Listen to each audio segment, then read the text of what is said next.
Hi guys আজি মই এজন অতিথিৰ লগত আছো আৰু বৰ্তমান তেখেতৰ লগত মই আজি অলপমান বেলেগ ধৰণৰ কথা পাতিম আজি ভিডিঅ'টো অলপ বেলেগ ধৰণে হ'ব গৈ আছে আপোনালোকে চাই থাকা আৰু তেখেত একেধাৰে এজন গৱেষক জ্যোতিৰ্বিদ জ্যোতিকাচাৰ্য জ্যোতিক ভাস্কৰ হস্তৰেখাবিদ আৰু তেখেতে বিভিন্ন পৰ্যায়ত চিন্তা চৰ্চা কৰি আছে এইবিলাকত আৰু মানে শিকাই আছে জ্যোতিক আৰু মই বিভিন্ন উৎসৱৰ পৰা তেখেতৰ লগত চিনাকি হলো আৰু ছাৰক মোৰ অনুষ্ঠানত আজি স্বাগতম জনালো ছাৰ ধন্যবাদ আপোনাৰ পৰিচয়টো দিয়ক নামটো মই পিসি শৰ্মা লিখো ঘৰ বৰ্তমান চিমলাগুৰি জাখলিৰ পাৰ নেপালী মন্দিৰ ইয়াত নতুনকৈ ইষ্টাব্লিছ হৈছো মই এখেতকটো চিনাকি কৰি দিলো আপোনালোকৰ মাজত আৰু এটা বেলেগ চিনাকি দিও এই যিখন পঞ্চৰত্ন ফাৰ্ম আমাৰ সকলোৰে ঘৰে ঘৰে থাকে মোৰ ঘৰতো আছে এইখনৰ যিজন লিখক আৰু তেখেতক আজি আমি লগ পাম তাৰমানে তেখেতৰ লগত কথা পাতিম আপোনালোকে নিশ্চয় সকলোৱে জানে আৰু এইখনৰ লিখক হৈছে পিসি শৰ্মা ছাৰ আৰু তেখেতৰ ছাৰ এইখন আপুনি কিমান চনৰ পৰা এইখন লিখি আছে কেতিয়াবাৰ পৰাই লিখি আছো কিমান চনটো মনত নাই আৰু আগতে ক'ত লিখিছিল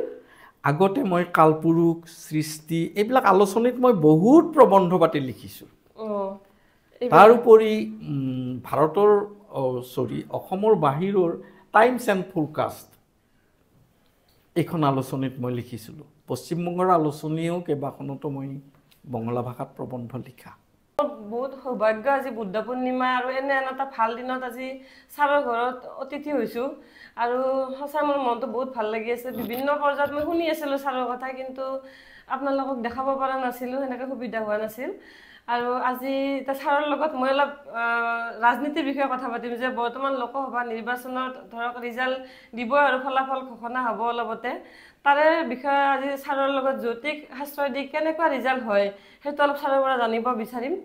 আৰু ছাৰ কওকচোন মানে ৰিজাল্টৰ সন্দৰ্ভত আপোনাৰ জ্যোতিক মতে কেনেকুৱা হ'ব এবাৰ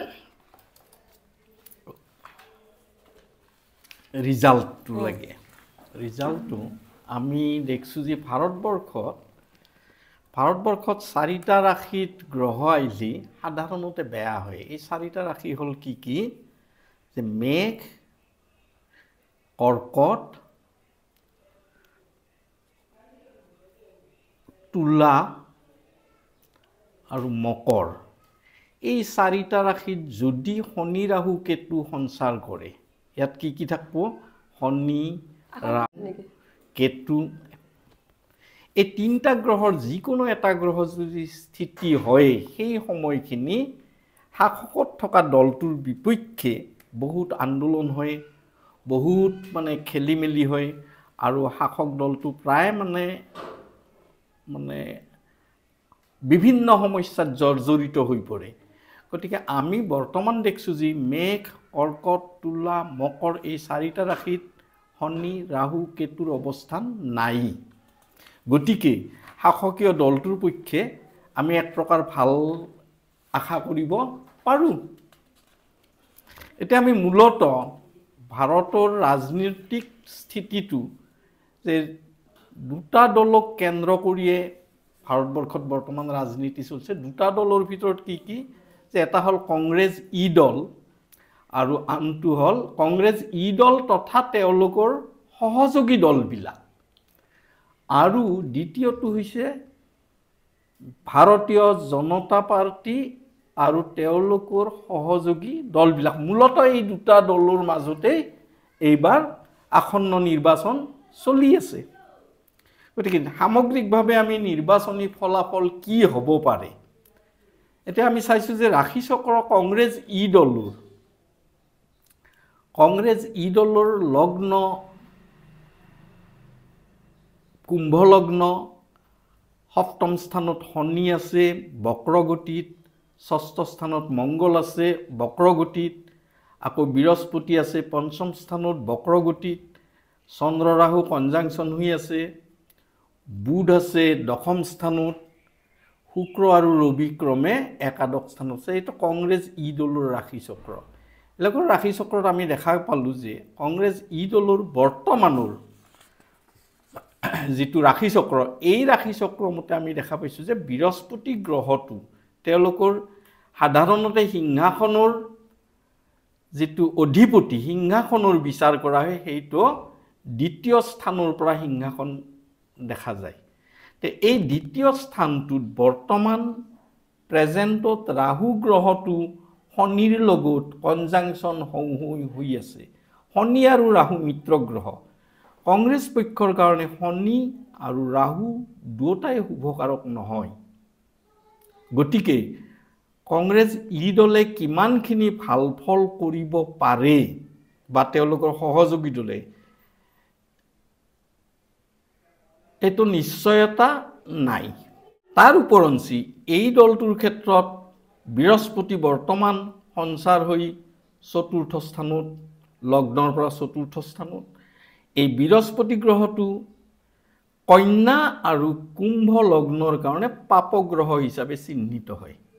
অৰ্থাৎ কন্যা ৰাশি আৰু কুম্ভ লগ্নৰ কাৰণে বৃহস্পতি কি যে পাপ গতিকে তেওঁলোকৰ লগত যিখিনি যৌথভাৱে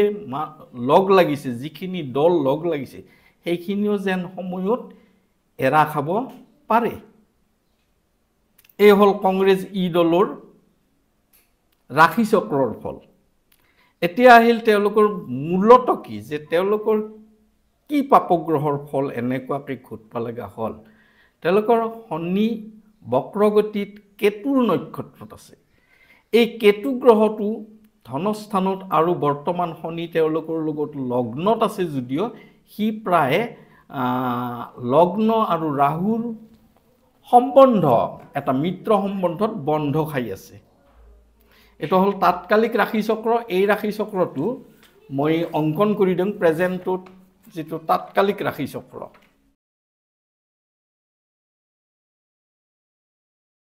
যেতুকে ৰিজাল্ট আমি পাম 4 জুন তাৰিখে মই 4 জুন তাৰিখৰ যেটো ৰাশি চক্ৰ এই ৰাশি চক্ৰটো মই অংকন কৰিছো এই ৰাশি চক্ৰ মতে আমি দেখি গৈছো যে শনি আৰু ৰাহু 30 ডিগ্ৰীৰ ভিতৰতে কনজাংশন হৈ আছে এই শনি আৰু ৰাহু তেওঁলোকৰ জন্ম চক্ৰ মতে ভাল ফল বৰ্তমান দিয়া নাই কেতিয়াৰ পৰা দিয়া নাই যে যেতিয়া ৰাহু মেঘ ৰাশিৰ পৰা এৰি দিল ৰাহু মেঘত এৰি দিল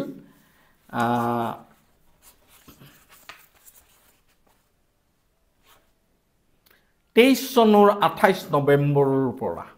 অৰ্থাৎ 2023 চনৰ 28 নৱেম্বৰৰ পৰা মেঘ ৰাশিৰ পৰা ৰাহু যেতিয়া গুচি আহিল তেতিয়াৰ পৰা ৰাজনৈতিকভাৱে কিছু সুস্থিৰ ফল দেখা যায় ভাৰতবৰ্ষৰ পক্ষে আৰু ভাৰতবৰ্ষৰ পক্ষে ৰাজনৈতিক সুস্থিৰতা মানে যিটো দলে শাসন কৰি আছে সেই দলটোৰ পক্ষে সুস্থিৰতা এই বস্তুটো কিহে কৰিল যে ৰাহু গ্ৰহটোৱে কৰিল এতিয়া আমি কংগ্ৰেছ ই দলৰ পক্ষে যিখিনি আমি ভাল ফল আশা কৰো এইখিনিত কৰি বিজেপি দলৰ কি হয় আমি এটো অলপ চাই লওঁ বিজেপি দলৰ ভাৰতীয় জনতা পাৰ্টি তেওঁলোকৰ ৰাশি চক্ৰ মতে তেওঁলোকৰ মিথুন লগ্ন বৃশ্চিক ৰাশি আৰু তেওঁলোকৰ লগ্নৰ পৰা দশম স্থানত ৰবি গ্ৰহটো কেন্দ্ৰী হৈ আছে কেন্দ্ৰস্থ গ্ৰহটো সদায় বলৱান তেওঁলোকৰ দ্বিতীয় অধিপতি চন্দ্ৰ বৃশ্চিক ৰাশিত 18 জ্যেষ্ঠ নক্ষত্ৰত বুধৰ নক্ষত্ৰত নিচস্ততা ভংগ হৈ গৈছে অৰ্থাৎ বৃশ্চিক ৰাশিত চন্দ্ৰটো নিচ হয় যদিও নিচস্ততাটো মাত্ৰ 3 ডিগ্ৰী লৈকেহে থাকে গতিকে বুধৰ নিচস্ততা ভংগ এই চন্দ্ৰৰ নিচস্ততা ভংগ গতিকে ইয়াত বুধৰ নক্ষত্ৰটো থকা চন্দ্ৰটোৱে ভাল ফল দি আছে এক নম্বৰ দুই নম্বৰ কথা হৈছে কি যে তেওঁলোকৰ বৃহস্পতি প্ৰধানত বৃহস্পতিৰ যেটো আমি চাওঁ যে বৃহস্পতিৰ ৰাশি চক্ৰৰ পৰা সপ্তম স্থানত সঞ্চাৰ হৈ আছে সপ্তম স্থানত সঞ্চাৰ হলে বৃহস্পতি কি কৰে যে বৃহস্পতিয়ে সিংহাসন প্ৰাপ্তি বুজই বৃহস্পতিয়ে অত্যাধিক শুভ ফলত লৈ যায় গতিকে বৃহস্পতিৰ এটা ভাল কাম কি যে তেওঁ নিশ্চিতভাৱে প্ৰতিষ্ঠিত কৰা সহায় কৰে কিয় যে ৰাশিৰ পৰা সপ্তম স্থানত বৃহস্পতি ইতিমধ্যে প্ৰৱেশ কৰিছে গতিকে লাহে লাহে আমি দেখা পাইছো যে মানুহখিনি বিজেপি দলৰ পক্ষে যেন নিজে নিজে মনটোৱে আগবাঢ়ি গৈ আছে এনেকুৱা স্থলত বিজেপি দলৰ ফলটো আমি বহুত ভাল আশা কৰিব পাৰো গতিকে নিশ্চিত যে এই দলে সিংহাসন লাভ কৰাটো নিশ্চিত হৈ উঠিছে। কিহৰ কাৰণে হ'ল যে বৃহস্পতি চন্দ্ৰৰ পৰা সপ্তম স্থানত সঞ্চাৰ কৰিল আৰু এই বৃহস্পতি জন্ম লগ্নত তেওঁলোকৰ জন্ম লগ্নত আমি যেতিয়া চাওঁ যে বৃহস্পতি তেতিয়া তৃতীয় স্থানত কেতুৰ নক্ষত্ৰত যদিও আছে বৃহস্পতি ৰবিৰ ঘৰত আছে। ৰবিৰ ঘৰত থকাটো বৃহস্পতি বলৱান। আমি দেখিছোঁ যে বুধ গ্ৰহটো তেওঁলোকৰ সপ্তম স্থানত অৰ্থাৎ বৃহস্পতিৰ সপ্তম স্থানত আৰু বুধ আৰু চন্দ্ৰ দুয়োটাই কি কৰিছে নক্ষত্ৰ একে বুধে বৃহস্পতিৰ নক্ষত্ৰত আৰু চন্দ্ৰই জ্যেষ্ঠা নক্ষত্ৰত ভোগ কৰি চন্দ্ৰ বুধৰ যিটো মিত্ৰ সম্পৰ্ক এই মিত্ৰ সম্পৰ্কই তেওঁলোকক উত্থানত সহায় কৰিছে। এতিয়া আহিল আমি যদি চাওঁ যে তেওঁলোকৰ লগ্নপতি কি যে লগ্নপতি বুধ এই বুধ গ্ৰহটো যিহেতুকে 25 নম্বৰ পূৰ্ব ভাদ্ৰপদ নক্ষত্ৰ এই নক্ষত্ৰটো বৃহস্পতিৰ নক্ষত্ৰত আৰু সেই বৃহস্পতিয়ে প্ৰতিষ্ঠিত কৰাত সহায় কৰি আছে। এতিয়া আমি 3 নম্বৰ ৰাশি চক্ৰটো চাওঁ। 3 নম্বৰ ৰাশি চক্ৰটোত আমি দেখা পাইছোঁ যে প্ৰধানমন্ত্ৰী নৰেন্দ্ৰ মোদীৰ জন্ম 17 ছেপ্টেম্বৰ 1950 চনৰ দিনৰ 11টা বজাত গুজৰাটত জন্ম তেওঁৰ ৰাশি চক্ৰমতে তেওঁৰ চন্দ্ৰ মংগল কনজাংচন বৃশ্চিক ৰাশিত আৰু তাত লগ্নও। চতুৰ্থ স্থানত বৃহস্পতি, পঞ্চম স্থানত ৰাহু আছে আৰু দশম স্থানত শুক্ৰ, বুধ, শনি, ৰবি। একেলগে এই 4টা গ্ৰহ দশম স্থানত আছে, কেতু একাদশ স্থানত আছে। এটা তেওঁৰ ক্ষেত্ৰত দেখা গ'ল যে তেওঁ ৰুচক আদি পঞ্চ মহাপুৰুষ যোগত তেওঁ বলৱান। এই পঞ্চ মহাপুৰুষ যোগ ৰুচক আদি পঞ্চ মহাপুৰুষ যোগ তেওঁৰ এই যোগটোৰ ভিতৰত মংগল আৰু ৰবি গ্ৰহ স্বক্ষেত্ৰগত হৈ এই যোগত সহায় কৰিছে। গতিকে ৰাজনীতিৰ ক্ষেত্ৰত আমি প্ৰথমতে বিচাৰ কৰিছোঁ যে কি যে ৰাজনৈতিকৰ সিংহাসনৰ স্থান কোনে ল'ব। সিংহাসন সদায় দ্বিতীয় স্থানৰ পৰা বিচাৰ কৰা হয়। তেওঁৰ দ্বিতীয় স্থানৰ অধিপতি গ্ৰহ বৃহস্পতি আৰু এই বৃহস্পতি বৰ্তমান ব্ৰেক ৰাশিত সঞ্চাৰ হৈছে অৰ্থাৎ তেওঁৰ ৰাশিৰ পৰা সপ্তম স্থানত সঞ্চাৰ হৈছে অৰ্থাৎ মংগল, বৃহস্পতি, চন্দ্ৰ এই 3টা গ্ৰহই পৰস্পৰ অপজিশ্যন হৈ দৃষ্টি কৰিছে, পৰস্পৰে পৰস্পৰ দৃষ্টি কৰিছে। আমি তাৎকালিক আজিৰ দিনটোৰ 4 জুনৰ ৰাশি চক্ৰটো একে পাইছোঁ যে তাত ৰবি, বুধ, শুক্ৰ, বৃহস্পতি একেলগে 4টা গ্ৰহ ব্ৰেক ৰাশিত স্থিতি হৈ আছে, যাৰ কাৰণে মোদীয়ে নিশ্চিতভাৱে প্ৰধানমন্ত্ৰী হোৱাটো ইয়াত পৰিস্ফুট হৈ উঠিছে। এতিয়া তেওঁলোকে কিমান দূৰ আসন পাব বা কিমানখিনি জয়লাভ কৰিব পাৰে। জয়লাভৰ মাত্ৰাটো কিয়ে দিয়ে যে মাৰ্কাৰী বুধ গ্ৰহটোৱে দিয়ে। বুধ গ্ৰহটো কিমানত আছে যে 11 নম্বৰ নক্ষত্ৰত আছে আৰু এই 11 নম্বৰ নক্ষত্ৰটো ৰবি গ্ৰহৰ নক্ষত্ৰ। ইয়াত ৰবি বুলি নহয় যে পৃথিৱী গ্ৰহৰ নক্ষত্ৰ। পৃথিৱীৰ নক্ষত্ৰত যদি বুধ থাকে এই বুধে বক্ৰগতিত আছে। বক্ৰগতিত আছে মানে কি যে প্ৰথম অৱস্থাত তেওঁলোকৰ ফলাফলটো যেন অলপ দুৰ্বল হৈছিল প্ৰথম অৱস্থাত, তাৰ পিছত লাহে লাহে শক্তিশালী ভূমিকাত উপনীত হ'ব ধৰে। এই বুধে তেওঁলোকক প্ৰতিষ্ঠিত কৰিব লাগিলে যিহেতুকে সিংহ ৰাশিত বুধৰ উত্থান ৰাশি বুলি কয়, সিংহ ৰাশিটোৱে বুধৰ উত্থান ৰাশি, তাত ৰবি বুধ কনজাংচন হৈ বুধে উত্থিত ফল দিছে। বৃহস্পতি গ্ৰহটোৱেও উত্থান ফল দিছে। 2টা গ্ৰহে একেলগে উত্থান ফল দিয়াৰ ফলত আমি কি পাই আছোঁ যে সপ্তম স্থান বৃহস্পতি ভোগ হৈ আছে, চন্দ্ৰমংগলৰ পৰা অপজিশ্যন হৈ আছে, পৰস্পৰ দৃষ্টি সম্পন্ন হৈছে, যাৰ ফলত 320 পৰ্যন্ত বিজেপিয়ে আসন পাব পাৰে।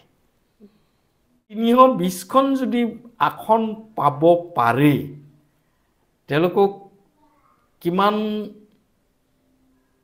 আসনৰ প্ৰয়োজন হয়তো তাতকৈ অলপ অধিক হ'ব পাৰে। গতিকে এনেকুৱা হিচাপ কৰিলে আমি ৰাজনৈতিক ফলটো দেখা পাওঁ যে এইবাৰ প্ৰধানমন্ত্ৰী নৰেন্দ্ৰ মোদীৰ সৌভাগ্য তেওঁ 28 28 নৱেম্বৰ 2023 চনৰ পৰা তেওঁৰ পৰিৱেশটো বদলি হৈছে। আনহাতেদি বিজেপি দলে যিটো 75 বছৰ বয়সৰ পিছত অব্যাহতি দিয়া এটা নিয়ম পাতিছিল, সেই নিয়ম মতে বৰ্তমান মোদীৰ বয়স 73 বছৰ 8 মাহ 5 দিন আজিৰ তাৰিখটো। এইমতে আমি দেখা পাইছোঁ যে মোদীৰ বৰ্তমান মংগলৰ দশা চলি আছে আৰু মংগল নিজৰ ঘৰত ৰুচক যোগ কৰিছে। এই মংগলে সম্পূৰ্ণৰূপে 7 বছৰ ভোগ কৰিব, অৰ্থাৎ 2029 চনলৈকে 2829 পৰ্যন্ত মংগলৰ দশা চলিব। এইটোৱে বুজা গ'ল যে 2829লৈকে মোদীৰ লৰচৰ হ'ব নোৱাৰে। অসমত কিমানখন হ'ব পাৰে? অসমত এনেকুৱা এটা ৰিজাল্ট পাই যে বুধ গ্ৰহটো বিজেপিৰ আমি নৰেন্দ্ৰ মোদীৰ 10ম স্থানত বুধ গ্ৰহটো ৰৈ আছে, গতিকে 10খন পৰ্যন্ত বিজেপি আসন পোৱাটো সম্ভৱ। এইখিনি হৈছে ছেকেণ্ড পাৰ্ট, আৰু ছেকেণ্ড পাৰ্টৰ কাৰণে আমি ৰেকৰ্ডিং কৰি আছিলোঁ, আৰু আপোনালোকে অতি সোনকালে পাব ছেকেণ্ড পাৰ্টটো। আজি এইটো চোৱাৰ পাছত নেক্সট এদিন পাছত আপোনালোকে আৰু ছেকেণ্ড খণ্ডটো পাব। তাত আপোনালোকে পাব যে ছাৰে কেনেকুৱা ধৰণৰ সমস্যাৰ সমাধান দিয়ে, কেনেদৰে সমস্যাবিলাক সমাধান কৰে, আৰু কেনেকুৱা সমস্যালৈ ছাৰৰ ওচৰত মানুহ আহে, ক'ৰ পৰা আহে, বা ছাৰৰ গোটেইখিনি আপোনালোকে A to Z সকলোখিনি গম পাব। আৰু ভিডিঅ'টো যদি ভাল লাগে লাইক কৰিব, কমেণ্ট কৰিব, আৰু বন্ধুবৰ্গৰ মাজত শ্বেয়াৰ কৰিব। আজিলৈ এৰিলোঁ, আৰু নেক্সট ভিডিঅ'ত লগ পাম। Bye bye.